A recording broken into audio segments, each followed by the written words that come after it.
was them. In 63 days, I scaled a brand to, at its peak, $44,000 in 24 hours, and over the full amount of that time, $745K in revenue. And lots of that I wasn't even really doing the inputs, to be very honest with you. I went in CapCut maybe one time, never answered an email, and if I decided to take a day off, I took a day off. So today, I've got my little notes. I'm driving home from getting some food, so I'm just go over very quickly like kind of the team side of things and how we were actually able to put it together. So of course, most basic fundamental hire customer support. I found a good customer support rep off of Upwork. Just put an application in, make sure that you use like a secret keyword that's hidden in what you're looking for. So the one that I use is a green apple, for example. I'll just blah blah blah, looking for this, must be able to do this quickly, kind, English, blah blah blah. And then I'll throw in right in the middle of that, start your proposal with green apple for me to take it seriously. Because at the end of the day, lots of them are going to be sending in just copy and paste proposals, and if they're not actually reading it, they're not going to be high intent, they're not going to be putting in effort. So everything that doesn't have that keyword, automatically reject them. This goes for everything: video editors, ops, random VAs. Just always use that, and that basically like gets out all the trash, is how I look at it. So customer support, we started with just one rep who was working like full time, just constantly, and basic SOP. So the way we ran things was based off of an anger scale to kind of reduce the amount of refunds, but also prevent chargebacks. So 1 through 3 anger was they get, I have the SOP in my actual case study if you want to see the exact thing, but I think 1 through 3 was maybe they got a 15% refund. No, they got a gift card for $15. If it was 4 through 7, they got a 50% refund and got to keep the product. And if it was 7 through 10, we just fully refunded, and then they keep the product as well. Because otherwise, the product's gonna have to go back to China, and that's a bit of a headache, especially if it gets to that scale. You're gonna have to organize it, or you're gonna have to house it somewhere in the US, which there is actually a bit of a way where you can end up profiting off of that. I think I saw it on what's his name, CEO Micah on X. I think he might have been the one to tweet about it. So I would look more into that. I might even test it myself. And then when we were really scaling, say we were doing around 20, 30K a day, like pushing over, like at one point we were doing 1,000 orders a day. That was when we had to get a second customer support rep. We just asked our main one like for a recommendation, and then we found them, super good. And how we had it set up was the newest one would come on and immediately answer any inbound emails that we were getting. So let's say a customer was reaching out about a question or wanted an update on their product or the shipping times, then he would be the one to immediately respond, and anything that needed a follow-up ticket, a refund, anything like that, then the more experienced one would handle. Because what we noticed was that as long as someone got a quick response, let's say the order was hella delayed, a month maybe, as long as they got a quick response, then they were much more at peace with whatever the outcome is, because they realize that it's not a scam, that you care about them, and then just following up as well. So that right there prevented a lot of chargebacks and refunds up to a certain point.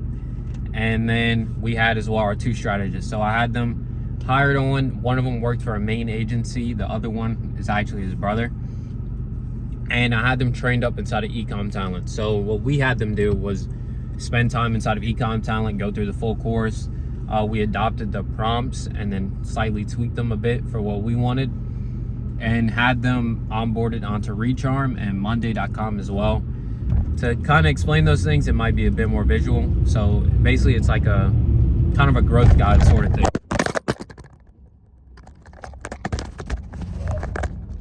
Not gonna lie to y'all, I'm not editing this bitch. So y'all going straight back up. It was like a growth guide sort of thing. So inside of there, it has kind of the pipeline as well as the outcome. So if something was a performer, we would mark it off immediately and then get to working on iterations of it. And they had access to the ad account as well. So we had them making 5 concepts a week with variations, and then they would get % of ad spend if, only if, they were on the weekly calls. So Saturday and Sunday would be weekly calls, Sunday through Friday. they would be working on all the briefs and giving them to us, and then they'll be pinged inside of our Slack channel whenever there was a new brief and that it was ready for edits. If something needed to be re-edited, if it got declined on the review, and we will be pinged if it needed to be reviewed or if it was ready to go in the ad account. So that was on the video ad side. It will take a little bit more to go in depth on kind of the creative strategy side of things, but just for a broad overview, it was lots of iterations and then just honing down on what were the main winning concepts and then how could we get more specific with them. And we did this a lot through AI, through watching back the videos on the calls. I'll give an example. On the calls, lots of the times I would just open up the ad account and then we would just watch what we uploaded that week, if it spent, if it didn't, and then we would just talk about why it didn't. And then we talk about what the goal is for the week, what we think we need to do more of, what we need to do less of. If we wanted, for example, I remember there was a certain way of iterating on the ads that we wanted that they weren't doing. So we just spent the whole call just talking about it, how we wanted it done, examples of it, and then just had to redo our prompt completely to be able to do that. And just communicating with the team, because lots of the time they might have specific things that they need from us that we don't know unless we just upfront and open up that communication with them. And then we had our image editors. We ended up having 2 of them, but for the most part we had 1. She was making 3 to 5 concepts a day with 3 design variations, not headline variations. So we would make a brief, a headline, sub-headline, CTA, and then a little bit of a description on how I wanted the design. And then she would make 3 variations on that design for it, and we'd upload them all every single day, whether it was to an advertorial, listicle, or straight to product page, that depended. And we would put that inside of her Monday as well, so that she had a better understanding of what the purpose of it was. And over time, she would get trained up on these things, so that if we ever decided to have her just making the briefs herself or just freestyling, then she would be able to do that, and we wouldn't have to be so involved in that process itself. And then we would have things like performers. So if there was a performer, I would just go in there, check it off, and then that would let her know that we need it in a different format. Because what you notice with the image ads is, if you scroll and let's say you see your own brand, if you upload it in 1 by 1, then when you're in stories, it's going to go there in 1 by 1 as well. It doesn't look good. So we started having winners formatted for all the different ratios that were needed. And we tested this for video ads as well. And we even did it to where, like, even for it to go in the ad account, it had to have different formats. That ended up being a waste of time. So unless you're spending a shit ton and getting a lot of winners, I wouldn't do that. Just do it for performers and you'll get a bit of a boost out of it. And then we would iterate on them to the whitelisted pages. I have another video talking a bit more about that, so I'm not going to go over it. And then we had our operations manager. Now, this was such a fucking elite hire. It got to the point where these Mondays and these new systems and handling the team was not at the level that we wanted it to be. And for me to take the time to firstly learn how to use these softwares, to even set them up, set up the automation, set up the tracking, all these things properly, it would have just taken up so much time that I didn't think was valuable or like worth it enough to me to dedicate to it.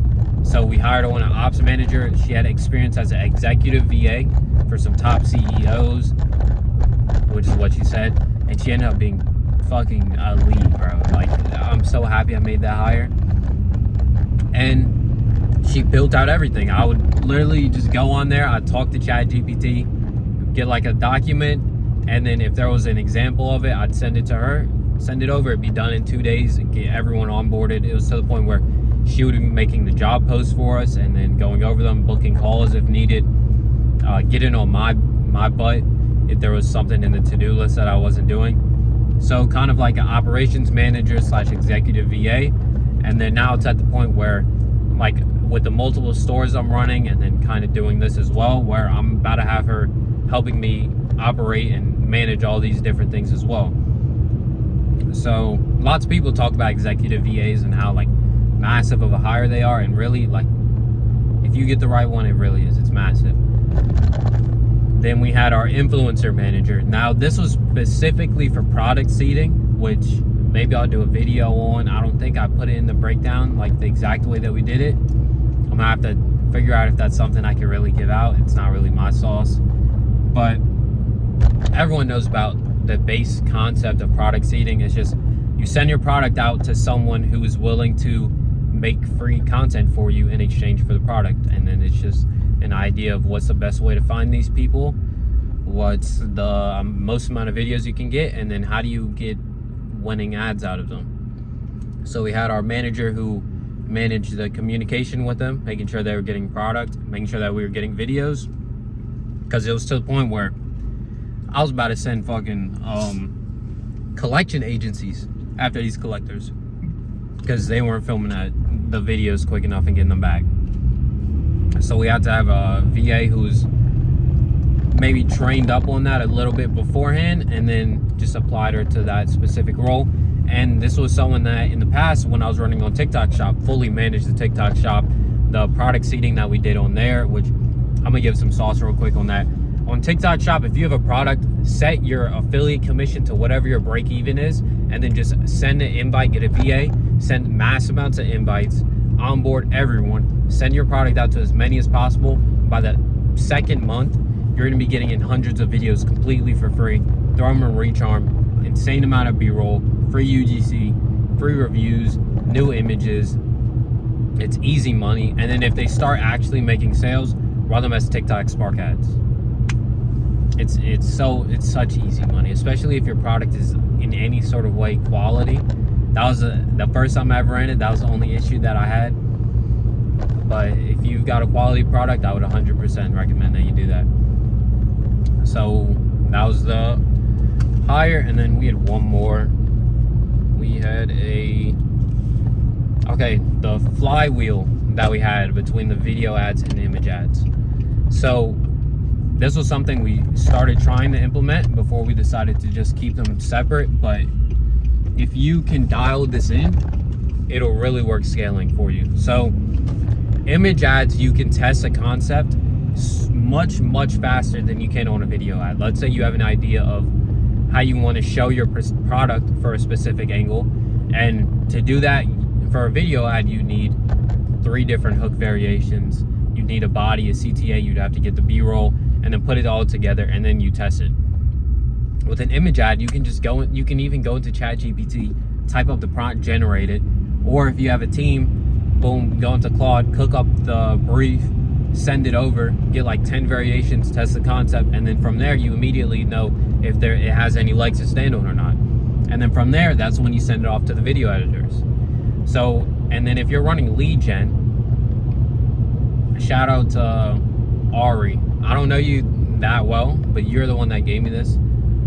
If you're running lead gen, what we tried doing and ended up not actually dialing in on was, let's say you have a lead gen image ad that's working really well, and then you have an advertorial. You can approach the advertorial as kind of the body of your video, of your VSL, and then the hook would be basically that image ad itself. Like, I don't know if this is making sense, but you would break down the image ad itself and discern how to make it into a hook for a video, and then you'd break down the advertorial and make that the body and the CTA, and you run it. It's already a proven concept. It should be a winner. So really, and then once you have this team set up, we would hire them we would get them sending applications in through Upwork, and then send them the SOP, and in the SOP was a link to the Slack, and inside of the Slack was a link to our hub staff, so that we didn't have to make the hire and pay them through Upwork. Because the issue that I have with Upwork is, firstly, they just charge your card every Tuesday. If I don't want to pay on a Tuesday, that's an issue. There's no real flexibility on that side of things.